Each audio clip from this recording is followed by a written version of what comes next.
Lee Kuan Yew is here as Singapore's founding father. He served as prime minister for more than 30 years until 1990. He now serves as minister mentor to the current prime minister, his son. At age 86, he is regarded as an elder statesman on the global stage whose views are widely sought. He's in the United States for meetings in New York with people like Henry Kissinger, in Washington with people like the chairman of the Federal Reserve, Ben Bernanke, and the president of the World Bank, Bob Zoellick. He will also receive a Lifetime Achievement Award from the U.S. ASEAN Business Council. I am pleased to have him back at this table to get a worldview that he is highly regarded for understanding the dynamics of the world that we have come from and the world that we are going to. So welcome. Thank you. Where are we, do you think, in terms of a kind of world order? We have gone through, in the 89 and 90, the collapse of the Soviet Union, the collapse of the Berlin Wall. Then we had the United States engaged in the Middle East in a long war that continues. Then we had the global economic crisis. So many people say, what is going to come out of this? Well, I see the imbroglio in Iraq and Afghanistan as distractions. It's not going to change the world, whatever happens to Iraq or Afghanistan, because the major changes that are taking place is the recovery of China and to a lesser extent of India, the places they occupied 2 centuries or 3 centuries ago before Western colonization blanketed them. 3 centuries ago, they were, between the two of them, 60% of the world GDP, just the population and the production that they put out. China is again on the growth path. She's now a member of WTO. She knows that every year she's growing faster than anybody else and can do that for another 20, 30 years because they've got such an enormous number of workers back in the West in the hinterlands. 8%, 9%, 10%, no trouble at all. But after that, then they reach a ceiling where the labor is concerned and then they got to increase productivity. But by then, in 30 years, they would have an economy, not per capita, but in total terms, bigger than the USA, which means they've got resources to build up political, strategic, and other influence. And in fact, in anticipation of that, people already treat her differently because they know that this is going to be a big fellow around the block. It's a watershed. I mean, the world order that we knew was dominated by the Caucasian peoples. Europe, technology, sailing ships, then aircraft. They conquered the world. Industrialization. Globalization. Globalization. Well, industrialization first, and then they globalize it. And America is the extension of Europe, with a difference in that she's more embracing of other races. The 20th century was the American century. The first half of the 21st century, a large part of it will still be the American. But I believe the second half, you will have to share top places with China and also with India, make space for them too. You have said in a speech I read just today that the relationship between the United States and China, based on what you just said, has become the most important global geopolitical issue of the century. Yes. How they both handle it. From the Chinese side, in a very pragmatic, almost cold-blooded and clinical fashion. On the American side, there's been some vacillation. First, China is an adversary, strategic adversary, then China is a strategic partner, then China is a stakeholder, then China is a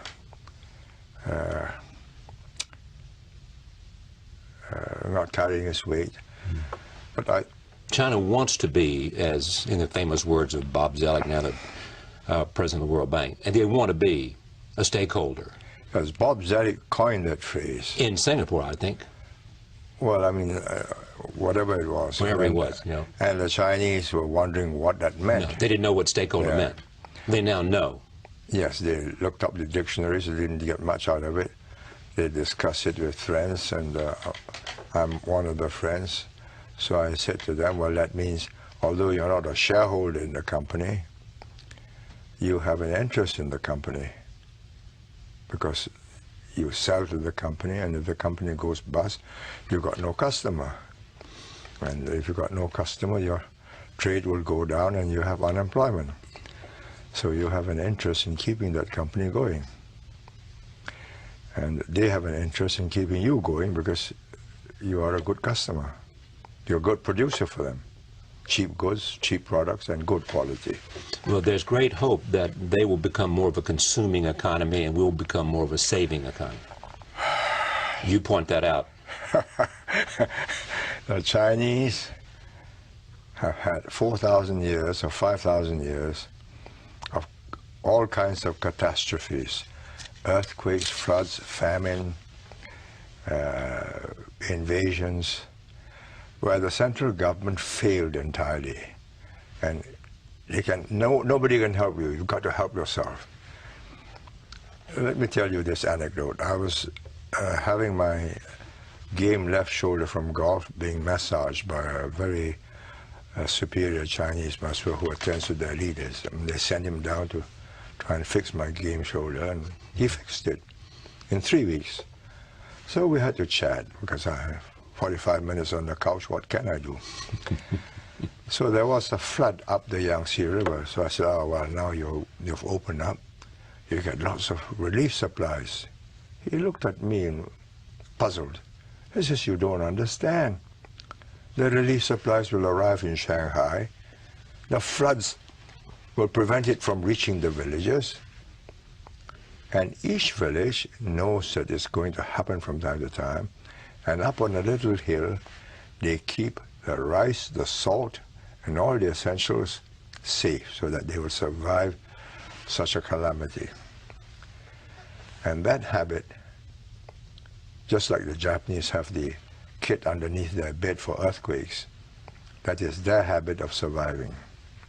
So they stuff the money under the pillow because banks are not trustworthy, or gold. And that habit is not going to change, that habit of saving. It will take a long time. It will take 1-2 generations of affluence.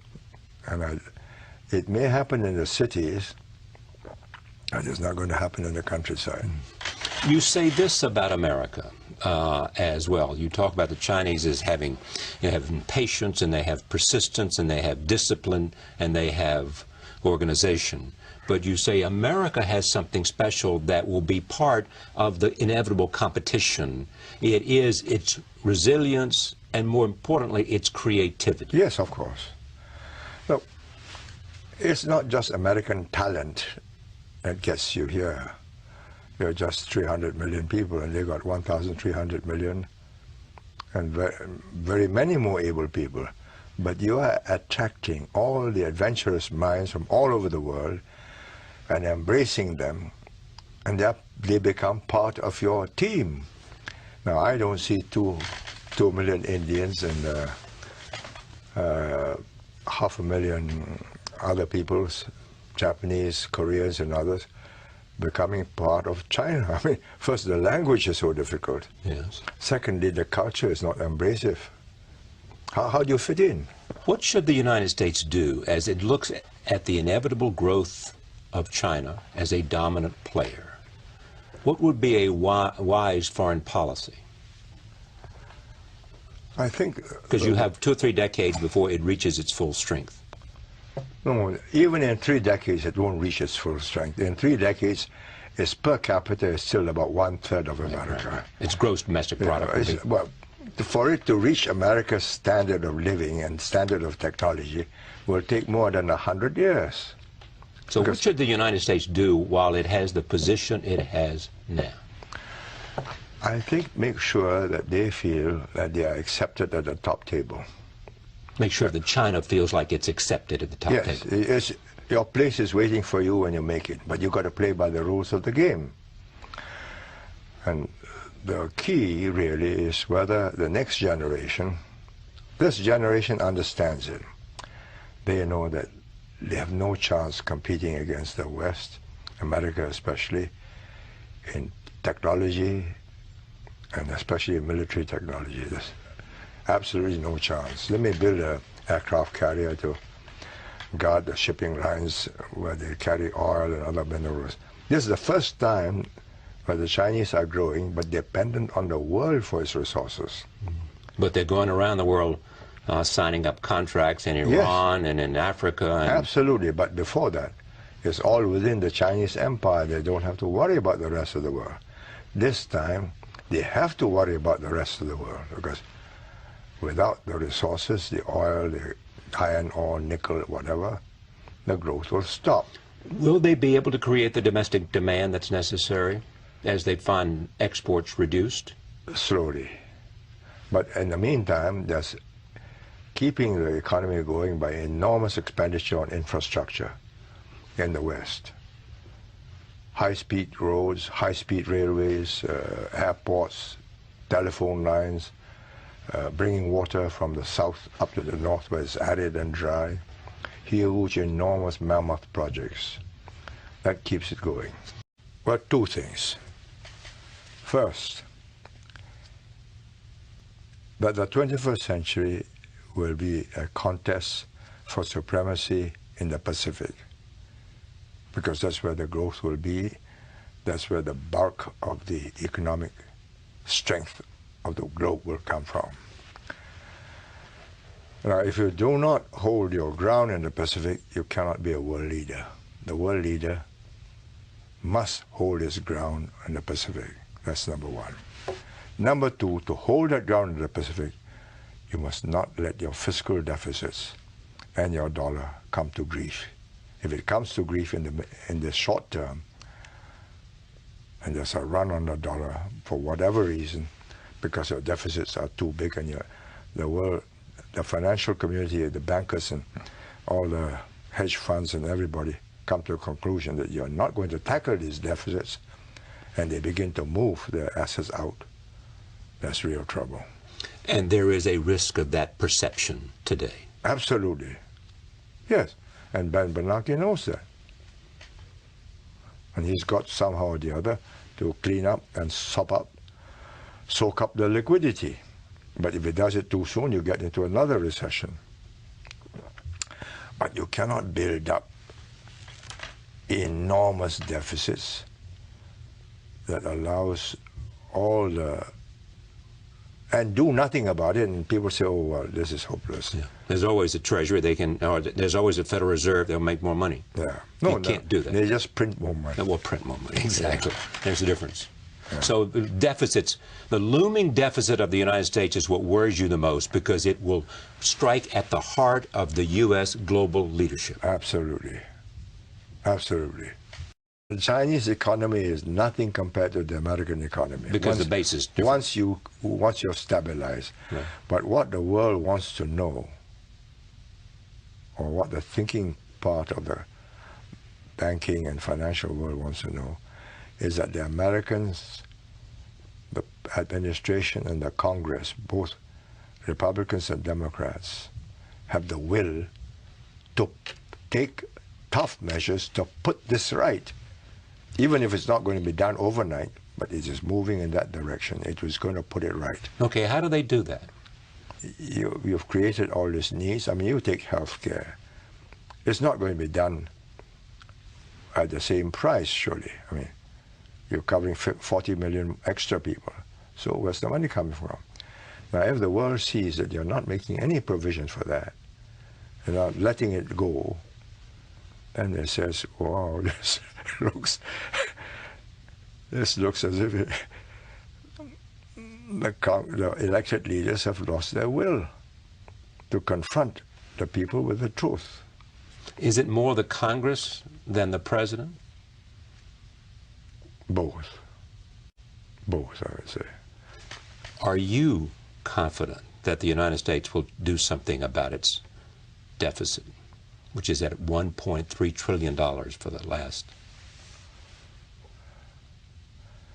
Well, if I'm not confident, and I have no hope of that, I wouldn't be here. And the United States has to encourage them? No, you don't have to encourage them. You just got to understand that they don't want to be an honorary member of the West, unlike Russia. They're quite happy to be Chinese and to remain as such. So when you tell them you ought to do this, you ought to do that, they say, yes, thank you. And in the back of their minds, we have lasted 5,000 years, have you? That Beijing Olympics, if you watch it, what was the message? We're back. No, 5,000 years. And don't forget, we invented all these things. And we're going to go ahead in the next 5,000 years. It's the only country where a language has survived 5,000 years. The only country where the present generation shares the same basic thinking as the past. And they're very proud of it. I mean, you read Hu Jintao's speech on the 60th anniversary. I mean, it's all translated on the web. No. What is it? We have 5,000 years of civilization. We are going to get there. And it's a rousing speech. It may take us a long time. You're going to work very hard. We will do it. That's their mood. So you don't have to encourage them. What you've got to get them to understand is, with it goes responsibility. Hungry Africans, hungry, sick other people. This is a global problem. You can't just take copper and gold and to hell with it. You've got to have a responsibility for the people whose copper and gold you're mining. It goes with the job. And they will have to learn that. I think they're already beginning to learn that, so they're giving something back. It's a pleasure to talk to you again, as always.